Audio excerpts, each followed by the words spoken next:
I want to start by telling you that it was because of your book, Tuesdays with Morrie, that I started doing evening dinners with my grandmother, who I called Nani, and she would say, this is going to be Tuesdays with Nani.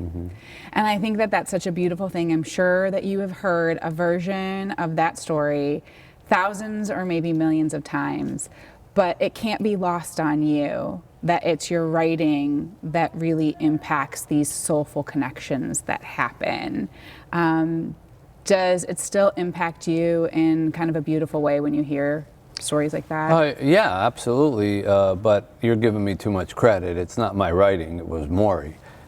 You know, I didn't even know what I was doing when I wrote that book. I'd never written a book like that before. I had been a sports writer, and I really just kind of wrote simply what happened.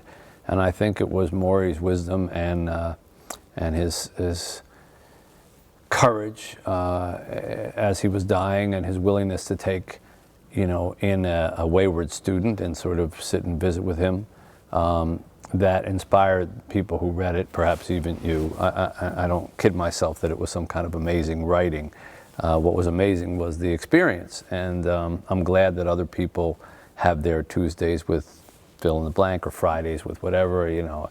I get that all the time, and people will take out their wallets, and I know when they're taking out their wallets, it's not to give me money, it's to show me a photo of somebody in their life who is their Morrie, you know. And wherever Morrie is, I'm sure he'd be very happy that there's many clones of him. How do you decide what you're going to write about? That's a good question. I try to pick a theme that I think is important to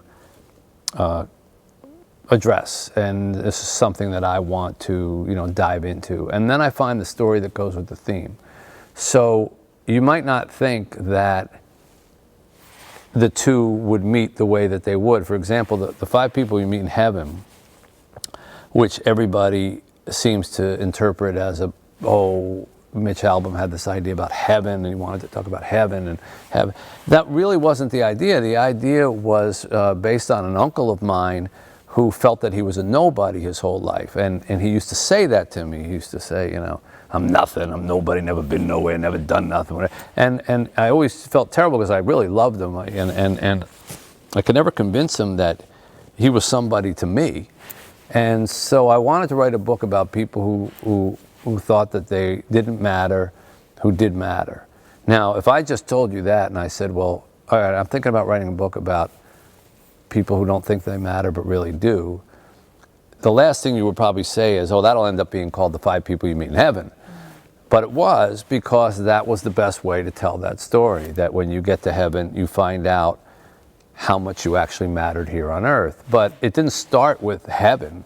It started with the concept of, you know, mattering. And so, you know, for one more day, I wanted to write something about, you know, I had just gotten off the phone with my mother, who was alive at the time, and when I hung up the phone, I said, what's it going to be like when I can't call her? There's going to be a day where I'm not going to be able to call her. I'm going to reach for that phone, and I'm not going to be able to. And then I know I'm going to say, boy, if I just had one more day back. And that kind of got me thinking, well, what it would be like to have a day back with somebody who you loved, if you get that one day all over again. And then I decided to make it about mothers because I was thinking about my mother when I did it. So each book sort of has a theme that I started with, and then the story that comes out of the theme. Rarely do I start with a story and think, you know, well, that's just a great story. What can I cull from it? Because I don't know, there's so many great stories. I could come up with like 6 great stories just sitting here with you, but that doesn't mean I want to spend a year diving into them unless there's a message that I want to deliver. Well, you're such a deep thinker, and your writing, I don't know if you would put it this way, certainly explores a deep spiritual theme.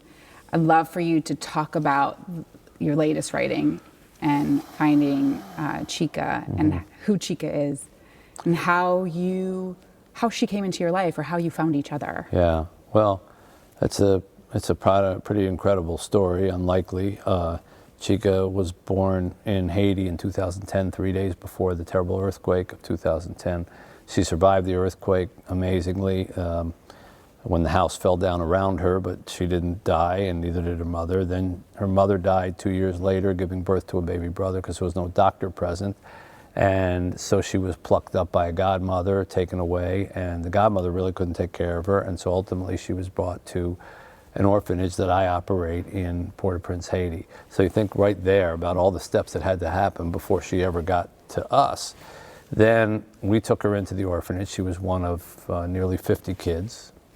Okay, nothing beyond that, you know. Obviously we loved her and knew her. But then 2 years later, she came down with a brain tumor that was discovered quite accidentally, and we brought her to America thinking, well, American medicine will take care of her. And we were told, well, this is really bad. This is a fatal thing called DIPG, and nobody survives it. And she'll be gone in 4 months. So why don't you take her back to Haiti and let her die? And we weren't going to do that.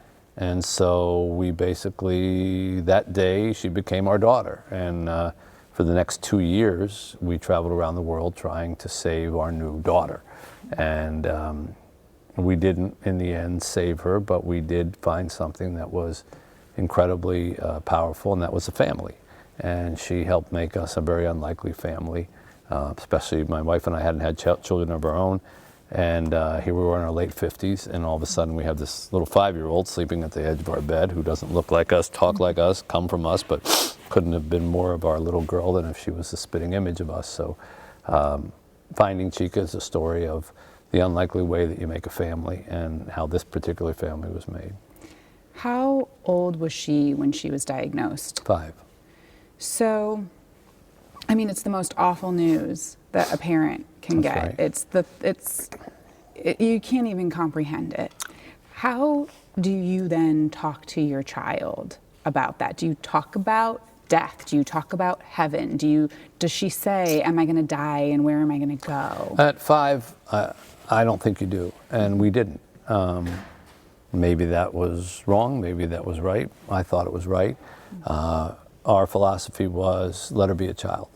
So we took her to doctors, obviously, and you know, you couldn't hide the fact that she was seeing doctors, or she had operation on her brain, or she had to go to radiation. But we just told her, you know, the doctors are going to make you feel better.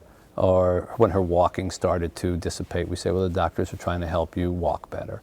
We put it in terms that a 5-year-old could handle. I personally don't believe in telling a 5-year-old you have cancer, it's in your brain, this is a tumor, it's going to. I don't even know how a 5-year-old can absorb that.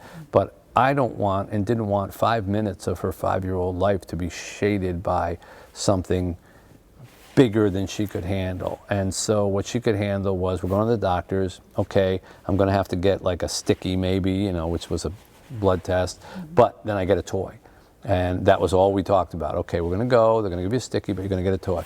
Okay, she had the deal down, you know. I don't really want to get the sticky, but I want the toy. Okay, that's it. And we lived that way together, and we took the burden of what she had and what she was going to go through. And we did our best to hide our agony with that, because if all a child does is see you sad and see you brokenhearted, then they're going to feel that it's their fault.